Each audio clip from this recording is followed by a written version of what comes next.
मौलिक बंटी पासवान जी के छठ के ढेर सारा पुरस्कार।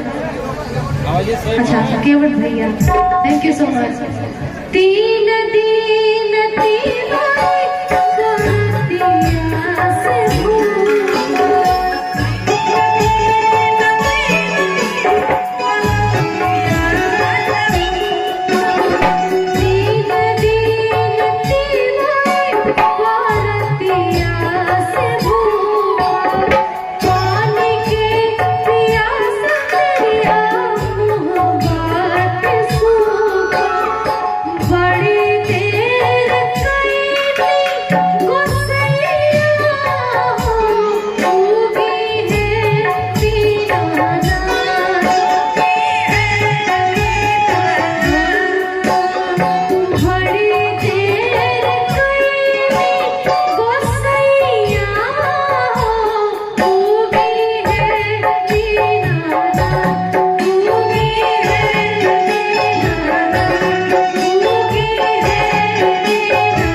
कसहूर सबके ठीक लगे।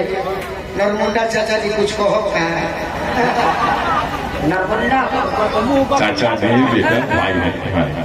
और आप सबों को भरपूर भोजन देने के लिए इस बारिश के मौसम में बाबा के दरबार में आप लोग भी अपने जगह से बस नहीं हुए, इसलिए आप लोगों को दिल से है।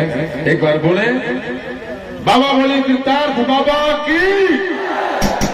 और चलिए हमारे बीच में अभी गोलू बाबू है, निष्ठा जी है, एक और सिंगर मेरा बच्चा है अरविंद दास जिनकी हाजिरी अभी तक नहीं लगे। मैं चाहता हूँ क्या पाए नहीं तो जिहन तक गढ़ेंगे दरमुंडा के हाथ में बैग लगा तो हमारे एंट्री होना भी होगा। बाबू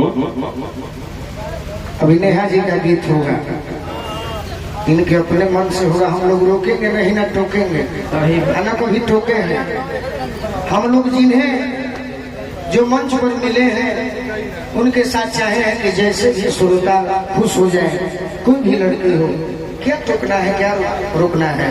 मैं तो यही चाहता हूँ नेहा जी से, भाई पहले सुर देना भाई कि दोनों एक संगे रहे के गवन करा के दे सजई बिरानी, गवन करा के दे सजई बिरानी, अरे के कर पछोड़ी होई टूटही पलानी पलानी कि दोनों एक सोने रहे के पलानी। पिया बाहर चल जाए तो मर जाए। के कर से आग मांगो के कर से पानी, खाला ऊंचा गोड़ पड़ी अरे चोहली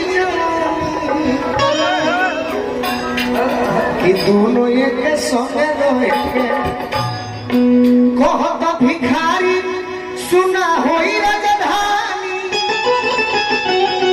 कहत भिखारी सुना होई राजधानी। एक दिन कहे के पड़ी नेहा पति मति फेरा अरे विंध्या चली भवानी कि दोनों एक संगे रहे के कहीं रानी।